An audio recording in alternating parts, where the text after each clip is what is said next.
Rami dam હોય, Kadana dam હોય, Ukai dam હોય કે કરજણ ડેમ હોય, આજે આદિવાસી સમાજ અનેક રીતે પોતાના ગામથી વિભાજિત થયો છે, પોતાના સમાજથી વિભાજિત થયો છે, પોતાની સંસ્કૃતિથી વિભાજિત થયો, પોતાની પ્રકૃતિથી વિભાજિત થયો અને અમારા લોકોને આજે પણ નર્મદાનું પાણી નથી મળતું। ત્યારે આ સરકારને હવે અમે કહેવા માંગીએ છીએ, અમારો સમાજ હવે અધિકારોની વાત કરે છે, અમારા અધિકારો તમે અમને આપો, સંવિધાનમાં જે અમને પ્રાવધાન છે અમારી અનામત તમે અમને આપો, અમારી જમીનો તમે પ્રોજેક્ટના નામે છીનવવાની વાત કરો છો। ત્યારે આ મંચ પરથી કહેવા માંગીએ છે, આંબા ડુંગરમાં જે 28 ગામોને તમે વિસ્થાપિત કરવા માટેનું જે ગેજેટ બહાર પાડ્યું છે, ત્યારે આ કવાંટની ધરતી પરથી ભારતીય જનતા પાર્ટીના તમામ નેતાઓને, એમના મુખ્યમંત્રીને, એમના નાયબ મુખ્યમંત્રીને આ મંચ પરથી કહેવા માંગુ છું, અમારા આંબા ડુંગરવાળાના એક પણ લોકોને તમે છંછેડશો તે દિવસે આંબા ડુંગરના લોકો માટે અમે અમારું ધન આપી દેવા માટે પણ તૈયાર છે, છેલ્લા શ્વાસ સુધી અમે લડીશું।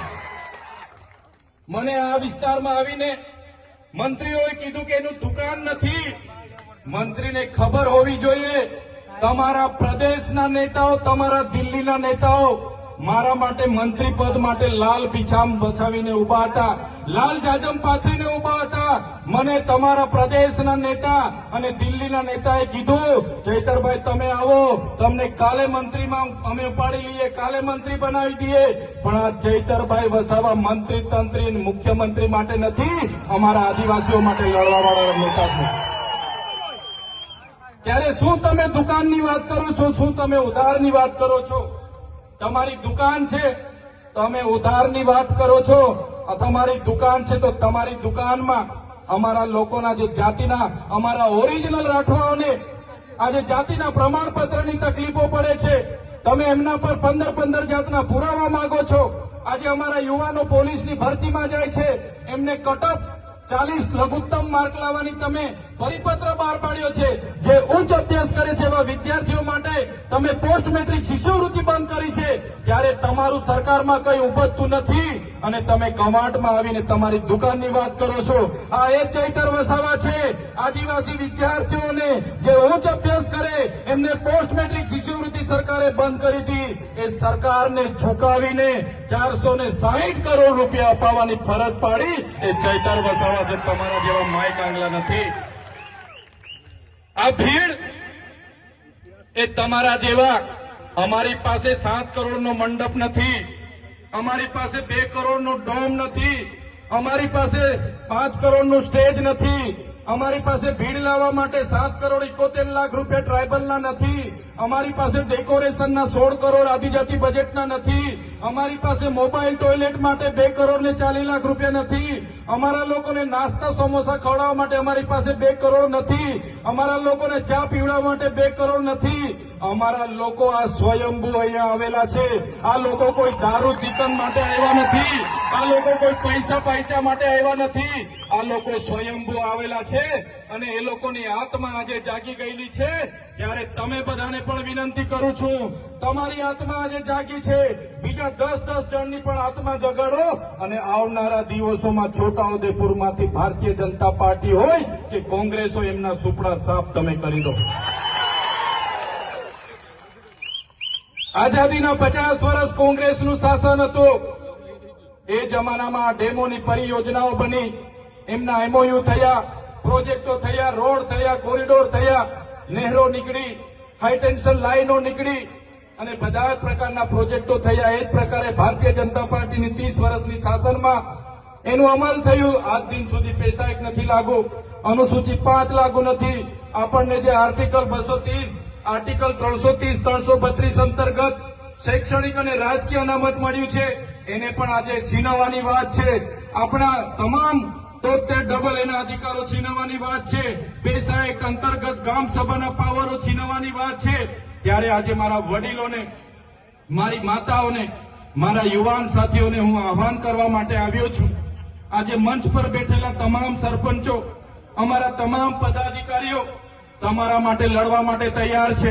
આ ચૈતર વસાવા તમારા માટે છેલ્લા શ્વાસ સુધી લડવા તૈયાર છે, પણ મારા વડીલો, મારી માતાઓ, મારા યુવાન સાથીઓ, તમને હું વિનંતી કરવા માટે આવ્યો છું કે હવે તમે તૈયાર થઈ જાઓ, આ લોકોના જૂઠા વાયદાઓમાં નથી આવવાનું, આપણી અસ્મિતા બચે, આપણી સંસ્કૃતિ બચે, આપણી જમીન બચે, એ માટે આપણે બધાએ તૈયાર થઈને હવે આવનારી ચૂંટણીમાં ઈંટનો જવાબ પથ્થરથી આપી દેવા માટે તમારે તૈયાર રહેવું પડશે.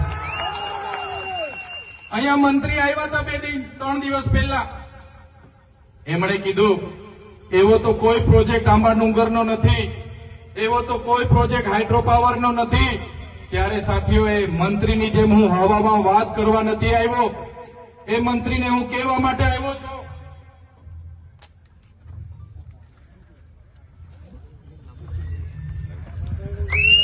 આ એ જ કાગળ છે, એમની ભારતીય જનતા પાર્ટીનો ગેજેટ છે, જેમણે નોટિફિકેશનની તારીખ 25 સપ્ટેમ્બર 2020 ના રોજ આંબા ડુંગરની આજુબાજુના 28 ગામોને સંપાદિત કરવા માટેનું ગેજેટ બહાર પાડ્યો છે. મેં મંત્રીની જેમ હવામાં વાત નથી કરતો.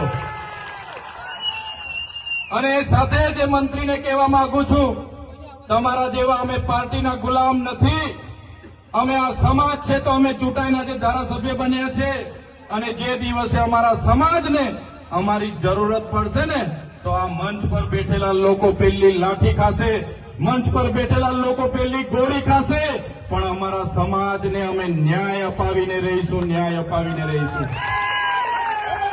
જે પ્રકારે પાડળિયામાં આદિવાસી સમાજના 12 ગામ ઉઠાડવા માટે પોલીસ અને જંગલ ખાતું ગયું, અને ત્યાંના અમારા આગેવાનો એક થયા અને પાડલિયાના લોકોએ આદિવાસીનો પરચો બતાવ્યો, એ જ પ્રમાણે આવનારા દિવસોમાં જો અમારા આંબા ડુંગર અને આજુબાજુના 28 ગામ અને અમારા હાઇડ્રો પ્રોજેક્ટના નસવાડીના ગામના લોકોને જો પ્રશાસન હેરાન પરેશાન કરવાવાળા આવશે, તો સમજી લો પાડલિયાવાડી અમે કવાંટમાં પણ કરીશું.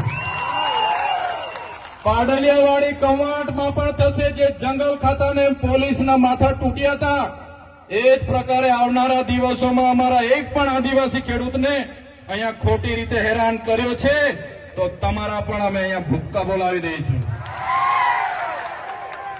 સાથીઓ, આ લોકોને ટેવ પડી ગયેલી છે સત્તામાં બેસીને પોલીસનો ઉપયોગ કરવાનો, જંગલ ખાતાનો ઉપયોગ કરવાનો.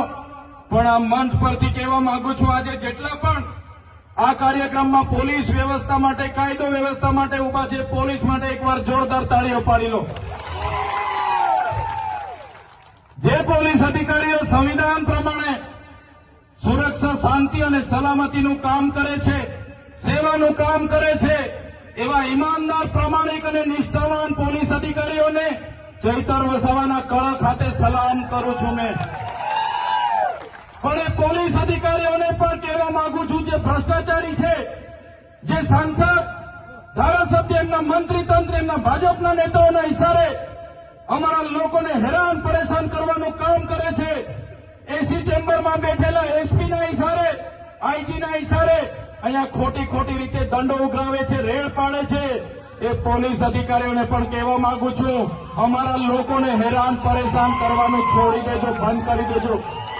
ખોટા કેસ કરવાનું બંધ કરી દેજો, નહીં તો જે દિવસે અમે રોડ પર ઉતરીશું ને, તે દિવસે તમારા બધા જ પોલીસ અધિકારીઓ જે એસી ચેમ્બરમાં બેસીને આદેશો કરે છે, એમના પણ અમે હિસાબ કિતાબ કરી દઈશું. સાથે જંગલ ખાતું, આ આદિ અનાદિકાળથી અમારો સમાજ આ જંગલમાં વસનારો છે. આદિવાસી એટલે આદિ અનાદિકાળથી વસનારો આદિવાસી, અને આદિવાસીએ આ જંગલો સાચવ્યા છે. આદિવાસીને દાંતણની જરૂર હોય તો દાંતણ ભાંગી લાવે, દાંડીની જરૂર હોય તો દાંડી તોડી લાવે, આદિવાસીને ફળની જરૂર હોય, પાંદડાની જરૂર હોય, ઘર માટેની લાકડાની જરૂર હોય, બળતણની જરૂર હોય, એટલું જ લાકડું લાવે, અને આખું જંગલ અમારા આદિવાસી લોકોએ સાચવેલું છે. આ બહારથી આવેલા જંગલ ખાતાના લોકોને કહેવા માંગુ છું, તમારું જંગલ ખાતું 1927માં બન્યું છે. અમારો આદિવાસી આદિ અનાદિકાળથી હજારો વર્ષથી અહીંયા રહે છે. તમારું જંગલ ખાતું 1927માં બન્યું છે. અમારા લોકોને જંગલ બચાવવાના નામે ખોટી રીતના હેરાન કરશો, પરેશાન કરશો, તો તે દિવસે અમે હકના નથી રહેવાના, અને તે દિવસે જો અમે રોડ પર ઉતરીશું તો તમારા જંગલ ખાતા પણ અહીંયા નજરે નથી પડવાના.